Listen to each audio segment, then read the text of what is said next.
Hello everyone. Polity में आज हम नागरिकों के मौलिक कर्तव्यों के बारे में बात करने वाले हैं। इससे पहले हम मौलिक अधिकार और राज्य के नीति निर्देशक तत्व इन्हें कर चुके हैं। अगर आपने अभी तक नहीं देखा है तो जाकर देख सकते हैं। और आज हम बात करने वाले हैं मौलिक कर्तव्यों के बारे में।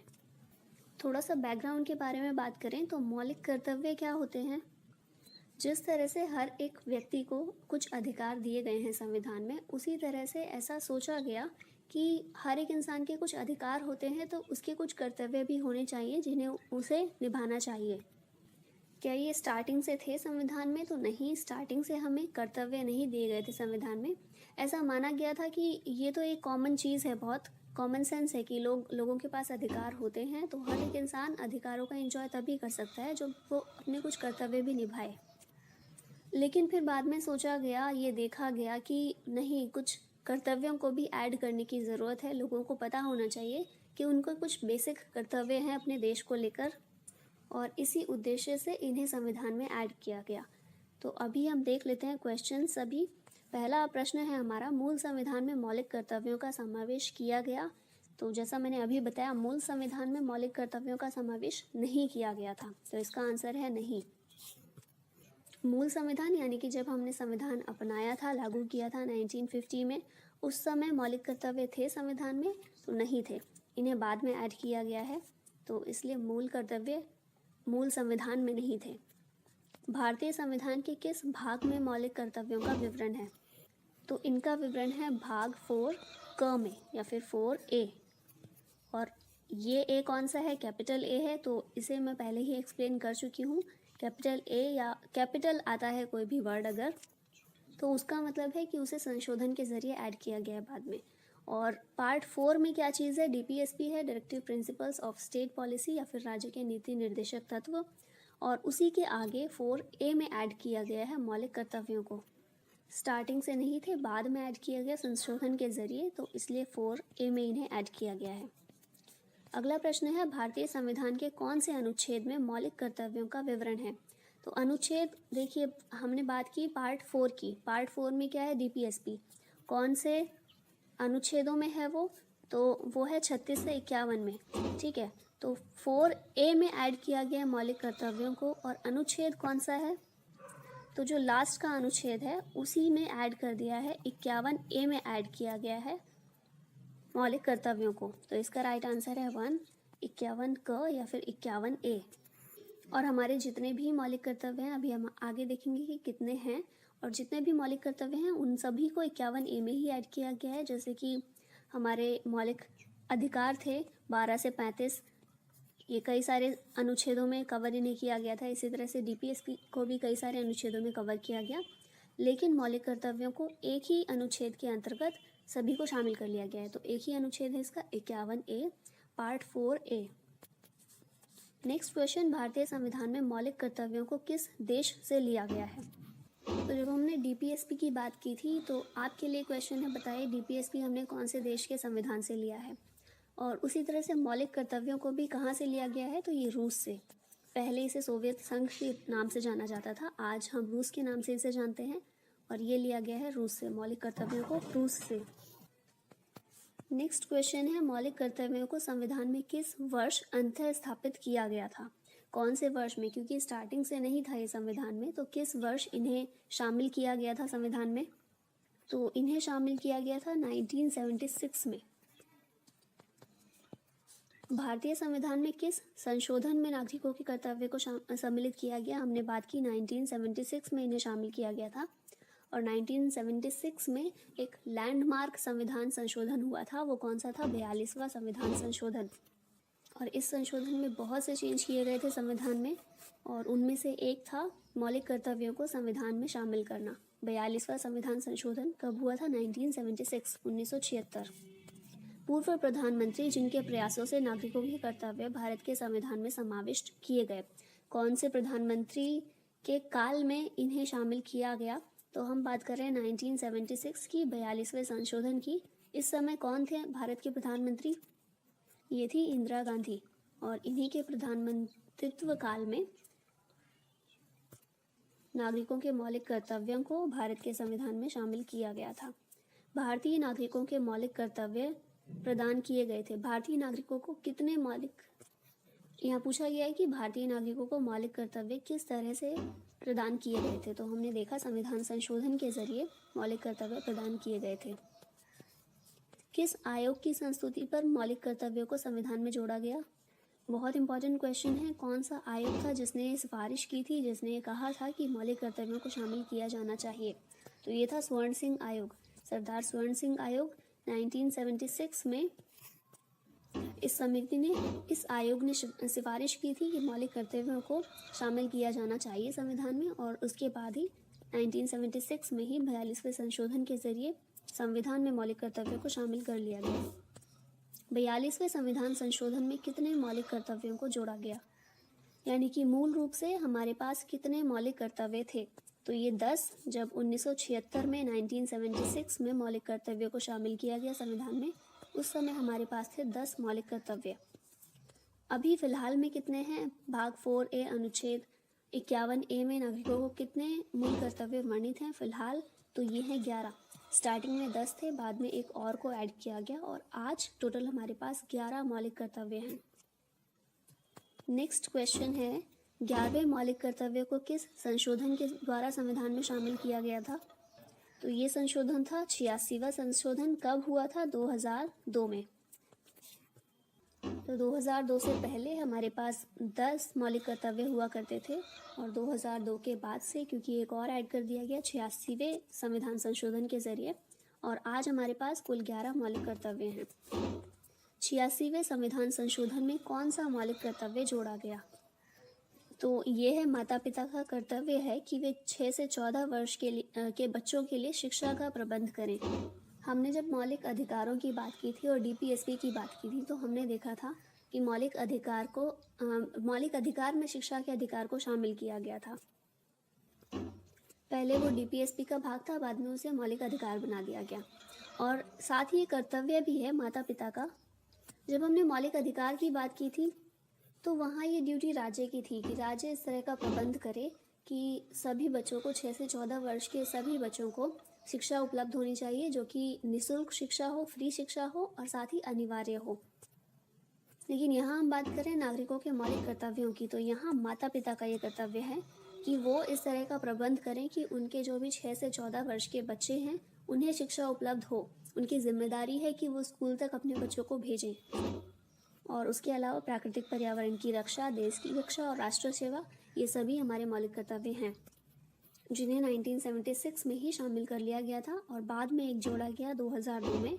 वो क्या है कि माता पिता का कर्तव्य है कि 6 से 14 वर्ष के बच्चों के लिए शिक्षा का प्रबंध करें। अवशिष्ट अधिकार जिनका उल्लेख संघीय, राज्य या संवर्ती सूचियों में नहीं किया गया है, किसमें निहित होते हैं? हमारे संविधान में 3 सूचियां दी गई हैं, संघीय सूची, राज्य सूची और संवर्ती सूची। इन्हें हम आगे के वीडियोस में देखेंगे, पर अभी थोड़ा सा ब्रॉडर में आपको आइडिया दूं तो ये तीनों सूचियां हैं। ये तीनों काम क्या करती है? संघीय सूची के अंतर्गत वो विषय हैं जिनके संबंध में केंद्र सरकार कानून बना सकती है। राज्य सूची में वो विषय हैं जिनके बारे में राज्य सरकार कानून बना सकती है, और संवर्ती सूची वो है जो दोनों ही केंद्र और राज्य सरकार दोनों के अधिकार क्षेत्र में आते हैं। लेकिन कुछ ऐसे विषय भी आ जाते हैं कभी कभी जो ना तो संघीय सूची में कवर हो पाते हैं, ना राज्य सूची में, और ना ही संवर्ती सूची में। तो ऐसे जो अधिकार हैं उन्हें बोला जाता है अवशिष्ट अधिकार। और ये अधिकार किसके अंडर में होते हैं? कौन इनके संबंध में कानून बना सकता है? तो वो है हमारी संसद, जिसमें राज्यसभा और लोकसभा दोनों आते हैं। तो राज्यसभा और लोकसभा दोनों में ही निहित होते हैं अवशिष्ट अधिकार। भारत की प्रभुता, एकता और अखंडता की रक्षा करने और उसे अक्षुण्ण रखने के मूल कर्तव्य को किस स्थान पर रखा गया है? तो इसे रखा गया है 3रे स्थान पर। देखिए, मैं सारे एक बार आपको बता देती हूँ। सारे ऐसे याद करने की ज़रूरत नहीं है कि कौन सा है, या आपको सीरियल वाइज याद करने की ज़रूरत नहीं है। बस एक आइडिया होना चाहिए कि ये हमारे मूल कर्तव्य हैं। तो पहले नंबर पर है कि हमें संविधान का पालन करना है, उसके आदर्शों, संस्थाओं, राष्ट्रध्वज और राष्ट्रगान, इनका आदर करना है। ये हमारा मौलिक कर्तव्य है। दूसरा क्या है? स्वतंत्रता के लिए हमारे राष्ट्रीय आंदोलन को प्रेरित करने वाले जो भी उच्च आदर्श रहे हैं उनका पालन करना है, और उन्हें हमेशा उनको सम्मान देना है। तीसरा हमने बात की यही है भारत की प्रभुता, एकता और अखंडता की रक्षा करने और उसे अक्षुण्ण रखना। कुछ भी ऐसा काम नहीं करना चाहिए जिससे भारत की एकता पर असर पड़े, उस पर प्रभाव पड़े। तो ये हमारा मौलिक कर्तव्य है। चौथा है देश की रक्षा करना और आह्वान किए जाने पर राष्ट्र की सेवा करना। जब भी ज़रूरत हो राष्ट्र को सरकार जब भी आह्वान करे लोगों से कि आप आगे आकर देश की रक्षा करें, तो ये हमारा मौलिक कर्तव्य है। 5वें नंबर पर हमारा मौलिक कर्तव्य क्या है कि लोगों के बीच धर्म, भाषा, प्रदेश, वर्ग इन सभी के भेदभाव से अलग हटकर समान और भाईचारे की भावना लोगों के मन में होनी चाहिए और स्त्रियों के प्रति सम्मान सभी के मन में होना चाहिए। फिर 6ठे नंबर पर हमारा मौलिक कर्तव्य आता है कि हमारी संस्कृति का पालन करना और संस्कृति का सम्मान करना। 7वें नंबर पर है प्राकृतिक पर्यावरण की रक्षा करना, जिसमें प्राकृतिक पर्यावरण के अंतर्गत वन, झील, नदी, वन्यजीव ये सब आ जाते हैं, तो इनकी रक्षा करना। 8वें नंबर पर आता है वैज्ञानिक दृष्टिकोण के जरिए सुधार की भावना विकसित करना। तो संस्कृति का सम्मान करना, उसके साथ ही वैज्ञानिकता को भी नकारना नहीं है। संस्कृति और वैज्ञानिकता दोनों को साथ लेकर चलना। 9वें नंबर पर आता है हमारा 9वां जो मौलिक कर्तव्य है वो क्या है, सार्वजनिक संपत्ति की रक्षा करना और हिंसा से दूर रहना, जो अभी हमें देखने को मिली थी कुछ समय पहले दिल्ली में, वो हमारे मौलिक कर्तव्यों के बिल्कुल विरुद्ध थी।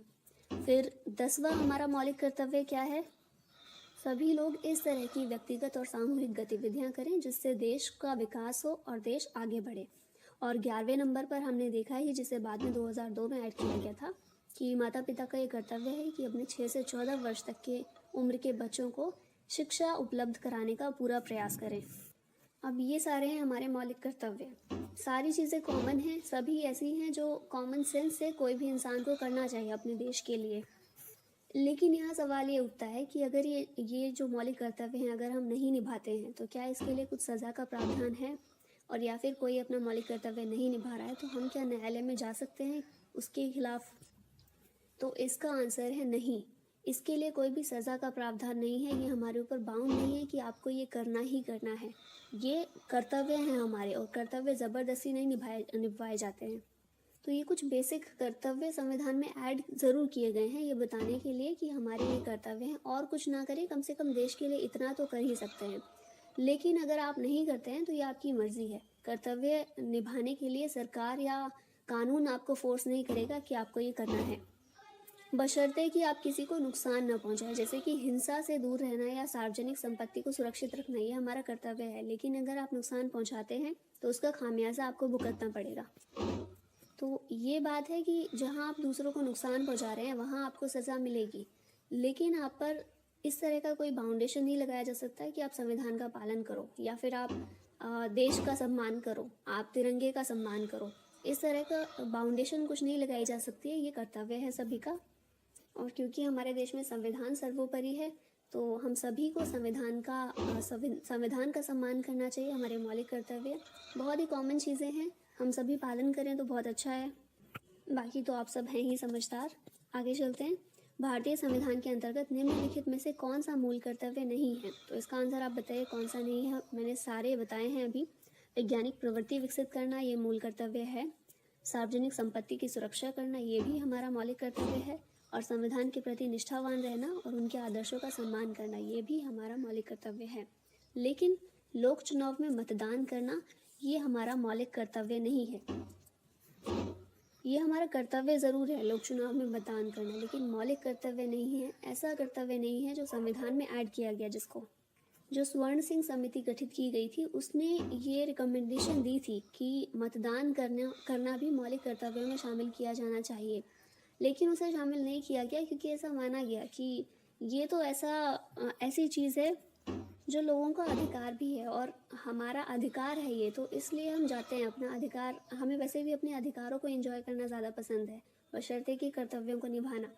तो इसे तो हम अधिकार एंजॉय करने के लिए जाते हैं ज़रूर, वोट करने के लिए। तो इसे कर्तव्यों में शामिल करना इतना ज़्यादा ज़रूरी नहीं है, इसलिए स्वर्ण सिंह समिति की ये सिफारिश नहीं मानी गई और इसको मौलिक कर्तव्यों में शामिल नहीं किया गया। तो इनमें लोक चुनाव में मतदान करना ये हमारा मौलिक कर्तव्य नहीं है। नेक्स्ट क्वेश्चन, निम्नलिखित में से कौन भारतीय संविधान के अंतर्गत मौलिक कर्तव्य में सम्मिलित नहीं है? ये भी बताइए क्या होगा इसका। देश की रक्षा करना, राष्ट्र और राष्ट्र की सेवा करना, ये है। हमारी सामाजिक संस्कृति की गौरवशाली परंपरा का महत्व समझना और उसका परिरक्षण करना, ये भी हमारा मौलिक कर्तव्य है। सार्वजनिक संपत्ति को सुरक्षित रखना और हिंसा से दूर रखना, ये भी हमारा मौलिक कर्तव्य है। ग्राम पंचायत के गठन में सहायता करना, ये हमारा मौलिक कर्तव्य नहीं है। ये हमारा मौलिक कर्तव्य नहीं है, बल्कि डीपीएसपी का भाग था। बाद में ग्राम पंचायतों को भी संवैधानिक दर्जा दे दिया गया और इनका गठन करना अनिवार्य कर दिया गया, लेकिन ये हमारे मौलिक कर्तव्य का भाग नहीं है। स्वर्ण सिंह समिति जब गठित की गई थी तो उसने एक ये रिकमेंडेशन तो दी थी जिसकी हमने अभी बात की कि वोट करने का अधिकार ये भी कर्तव्य होना चाहिए, उसको भी शामिल नहीं किया। साथ ही एक और स्वर्ण सिंह समिति ने सिफारिश की थी, उसने ये सिफारिश की थी कि अगर कोई व्यक्ति मूल कर्तव्यों को उनका पालन नहीं करता है, मूल कर्तव्यों का, तो फिर उस पर उसके आधार पर उस व्यक्ति को दंड या सज़ा देने का प्रावधान होना चाहिए। कानून के द्वारा उसे सज़ा मिलनी चाहिए या फिर उस पर कुछ न कुछ दंड आरोपित किया जाना चाहिए। ये भी स्वर्ण सिंह समिति की एक सिफारिश थी, लेकिन ऐसा माना गया कि नहीं, कर्तव्य ज़बरदस्ती नहीं लादे जा सकते हैं, इसलिए इन्हें बाध्य नहीं किया जाना चाहिए। और हमारा आज का लास्ट क्वेश्चन है, संविधान में उल्लेखित मौलिक कर्तव्य किसके लिए हैं? तो ये सभी नागरिकों के लिए हैं, गैर नागरिकों के लिए नहीं है। सिर्फ देश का जो नागरिक है वही हमारे संविधान का आदर करे, सम्मान करे, ये बहुत बड़ी बात हो जाएगी, इतना ही काफ़ी होगा। गैर नागरिकों से हम ये उम्मीद नहीं कर सकते कि वो हमारे देश के संविधान का या हमारे झंडे का या हमारे राष्ट्रीय आदर्शों का सम्मान करें। हम ऐसी उम्मीद कर सकते हैं कि हाँ वो भी करें, क्योंकि अच्छे हैं काफ़ी आदर्श, बहुत सारे आदर्श बड़ी बड़ी पर्सनालिटीज़ ने दिए हैं जिनका सम्मान करने लायक हैं, तो हम ऐसी उम्मीद कर सकते हैं। लेकिन ये मौलिक कर्तव्य उनके लिए नहीं है, ये सिर्फ नागरिकों के लिए हैं, भारत के नागरिक के लिए हैं, किसी गैर नागरिक के लिए नहीं है या फिर केवल केंद्रीय और राज्य के कर्मचारियों के लिए नहीं है, ये देश के सभी नागरिकों के लिए है। तो इस तरह से हमारी ये वीडियो यहीं समाप्त होती है। Thank you so much for watching the video. जय हिंद।